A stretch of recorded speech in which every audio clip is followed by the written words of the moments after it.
Waldo Emerson, the wisdom of the great Ralph Waldo Emerson. Now, we know that all the great teachers throughout the 19th century and the 20th century have talked about the wisdom of Emerson. Dr. Norman Vincent Peale, Dr. Robert Bitzer, Dr. O.C. Smith, so many of these teachers, Dr. Ernest Holmes, so many of these teachers learned from the great from the great Ralph Waldo Emerson. Emerson's self-reliance, essay on self-reliance, is one of the most important essays that any of us would ever read, because it teaches us to know that there's a self-reliant ability within each and every one of us, so that we never have to rely on the things outside of us, but only tap into that power, intelligence, and presence that is God within us and around us at all times. Now, Ralph Waldo Emerson lost his father when he was young, and his family was very, very poor. He worked his way through Harvard and graduated at 18 years old. He taught school for a while, then studied for ministry and was a Unitarian minister, but he resigned in 1832 and chose a career as a lecturer and a writer of essays, and he was a transcendentalist. In other words, he believed that we must transcend the things in the physical, the appearances of things, in our mind, our heart, and our soul, in order to realize the greater, He believed that all great truths come from within, because God is in everyone. God is in everyone. And this information is from the Encyclopedia Britannica. So the Gospel of Emerson gives us the great wisdom that he bestowed upon those people who came to listen to him and those people who read his essays. He tells us, "Thou shalt not profess that which thou dost not believe." In other words, we shouldn't say things unless we truly believe them. And we should not heed the voice of mankind when it agrees not with the voice of God in our own soul. So if something seems wrong to us in our own soul, then don't agree with mankind. Don't agree with the masses of people who believe in so many things that cause each and every one of us to be diminished, not only in our way that we view life and our relationship with God, but the way we view our health and our happiness and our joy and our freedom in this world in which we live. So you should study and obey the laws of the universe, and they will be thy fellow servants. In other words, he's telling us that we use the laws, the spiritual laws that God has created for all of us, to create for us that greater thing still, that we can use these laws, because these laws are created to work for us. That's why Jesus said, "He who has much will have even more still," even when we can't see, hear it, feel it, taste it, or touch it, that knowing that on the great invisible side of life, that God has given us, created for us, made available to us, those greater things, brings forth that greater thing into our life, because this law of God, which is always a law of love and law, the lovingness of God is the givingness of God. The law of God is our way of making use of these spiritual, give each and every one of us the opportunity to live to our own divine purpose. Our own divine purpose, whatever that may be. No matter what it is we are in life, whether we're a plumber or a mathematician, a scientist, or a political figure, whatever it may be, a teacher, an accountant, we're all going to do things in our own unique way, because we're all unique individualizations of the one life, the one intelligence, the one presence, the one spirit that is God.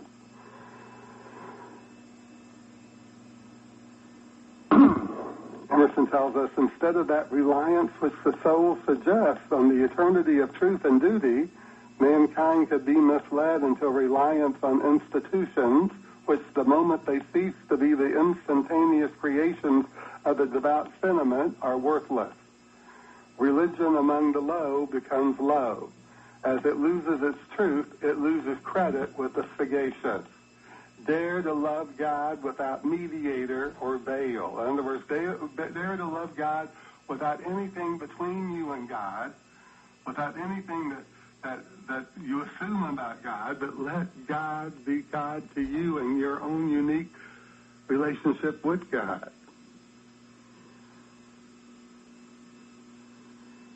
Nothing great was ever achieved without enthusiasm, he tells us. The way of life is wonderful. It is by abandonment. That means we have an enthusiasm for life. We're open and receptive to things. We're open and receptive to the greater things, just as we read in that affirmation from the wonderful Ernest Holmes, this affirmation for richer living. We must be open to new experiences, to happier events, to a more complete self-expression of who we are, not who the world tells us that we are. The soul's communication of truth is the highest event in nature, since it then does not give somewhat from itself, but gives itself, or passes into and becomes that which mankind allows it to enlighten his soul. There is one soul as related to the world.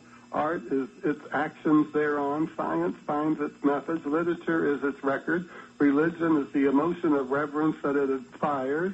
Ethics is the soul illustrated in human life. Society is the finding of the soul by individuals in each other. Trades are the learning of the soul in nature by labor.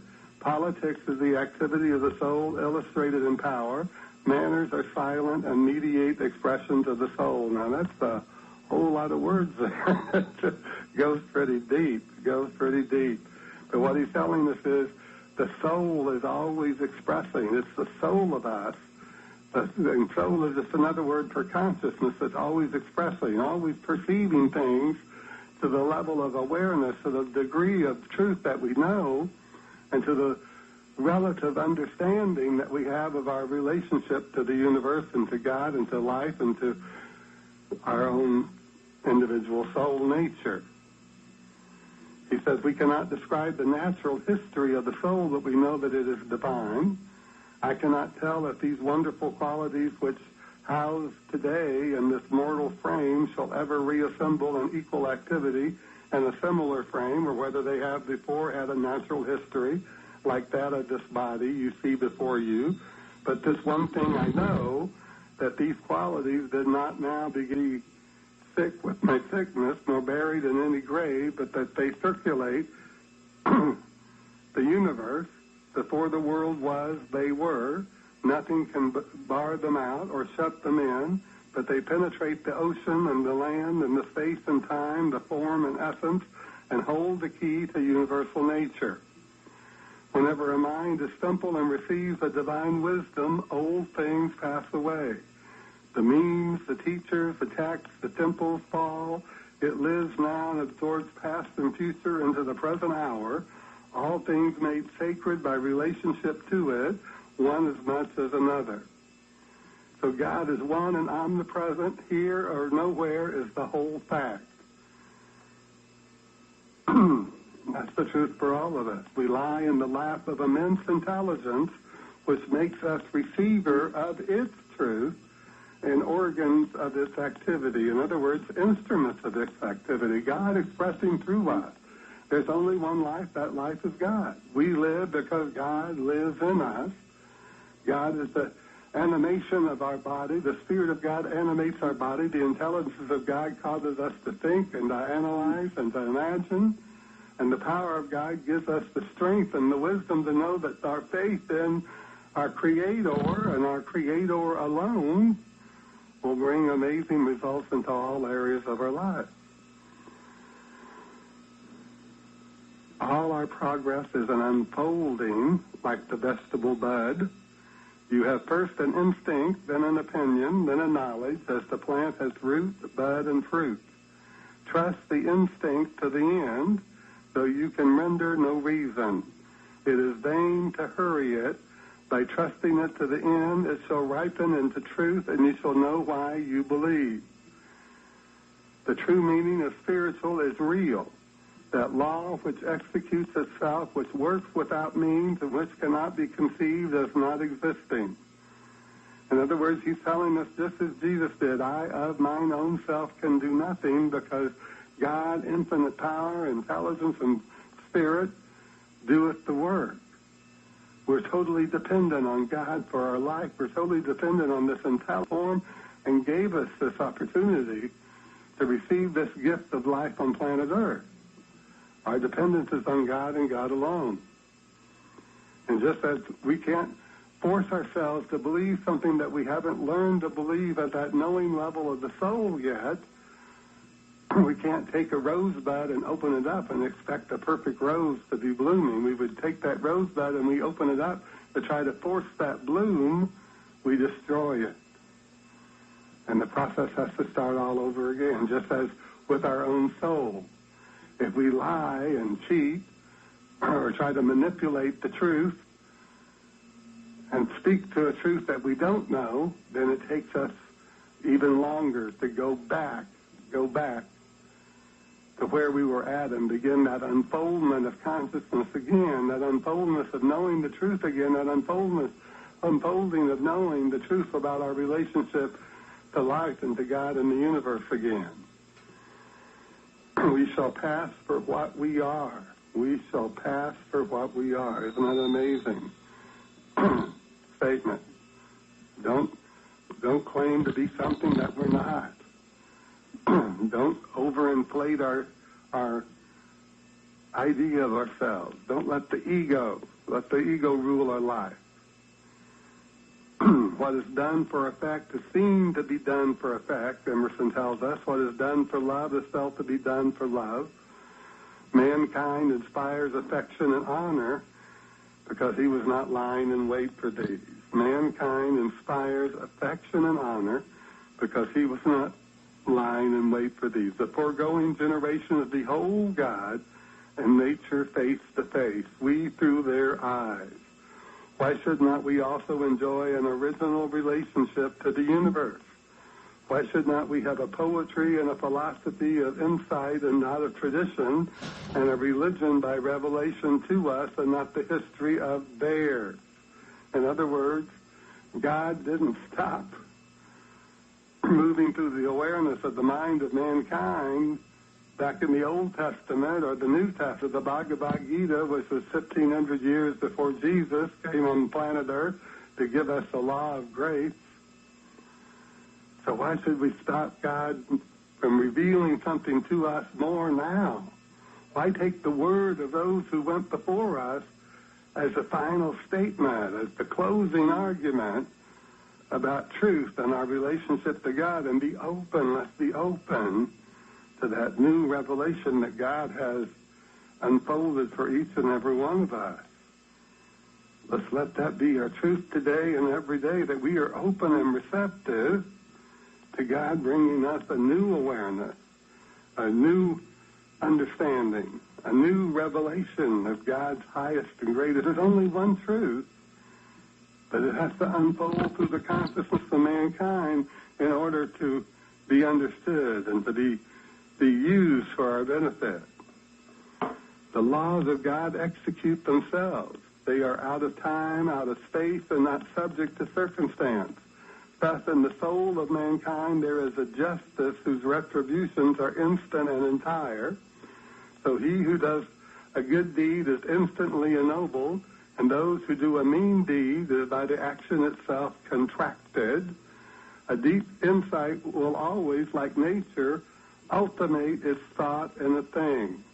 The superiority of mankind is in the simplicity of mankind's thought, that he who has no obstruction but looks straight at the pure fact with no color of option or perception against it will find the greater. This is a universe alive, and bursting with radiance and vitality for each and every one of us, that we must take it into our mind, our heart, and our soul, and realize that the energy of healing, the energy and the radiance and the vitality of God's love and spirit is always seeking to be expressed through us in a greater way. So be open to that something new. Be open to being healed and blessed and prospered. Be the blessing that you would be open to know that you are here accepting a greater good, because it's you as God's representative accepting a greater good for God to express through you, as you, and for you.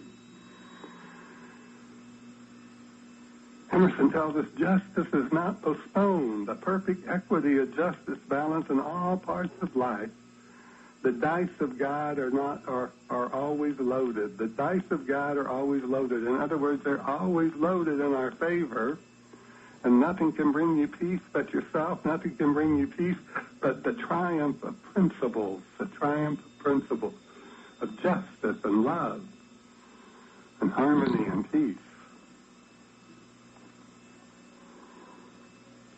As the teacher that I look for and await shall enunciate with more precision and universality, with piercing poetic insight, those beautiful yet severe compensations that give to mortal nature an aspect of mathematical science.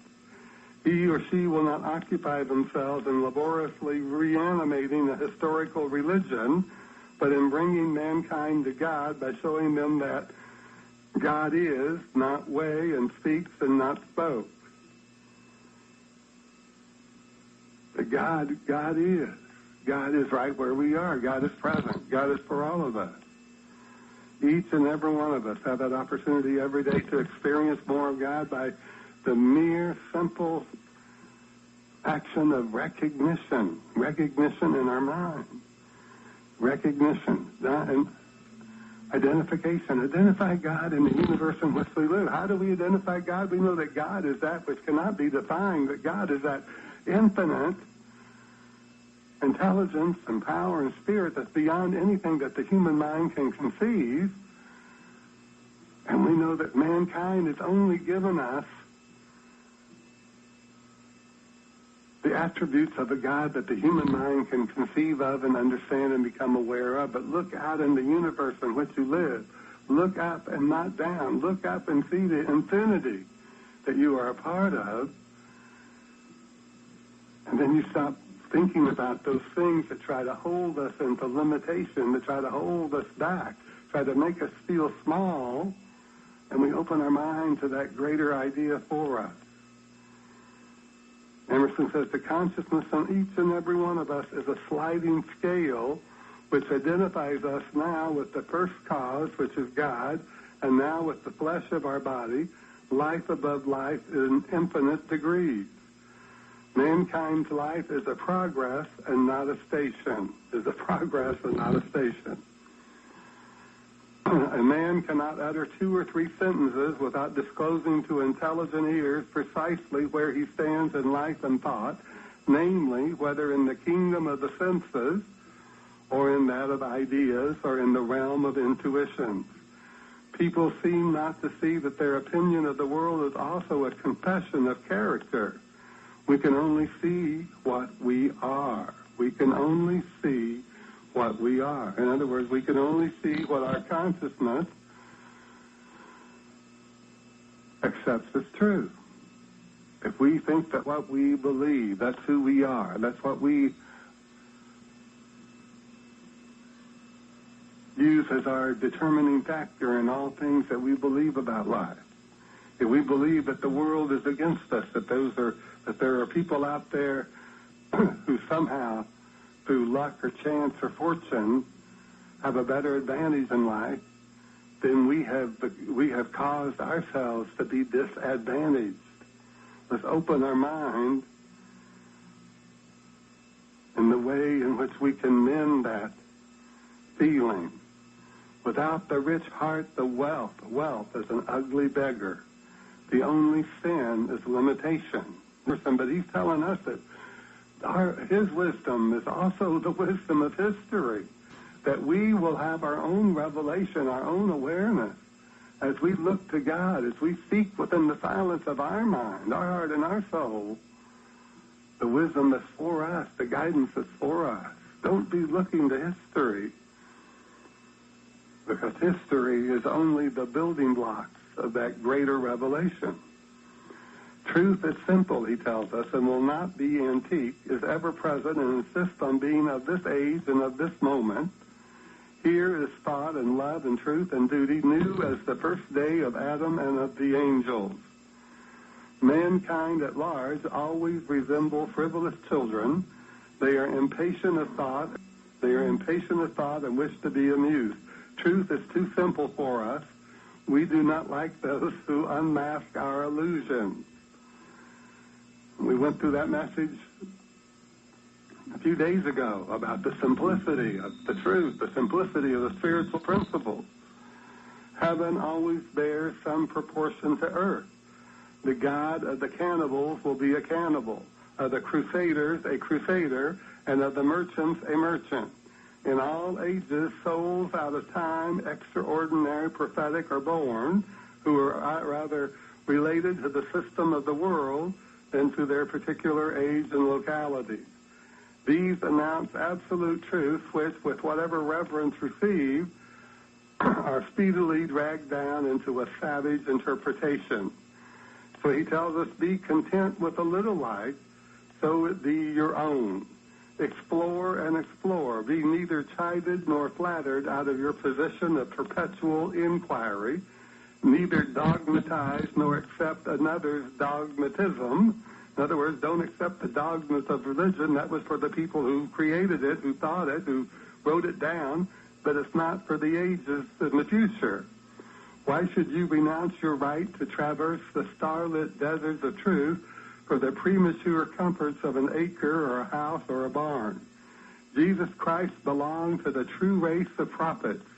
He saw with open eye the mystery of the soul. Drawn by its severe harmony, ravished with its beauty, he lived in it and had his being there. Alone in history, he estimated the greatness of mankind. One man was true to what is in you and me.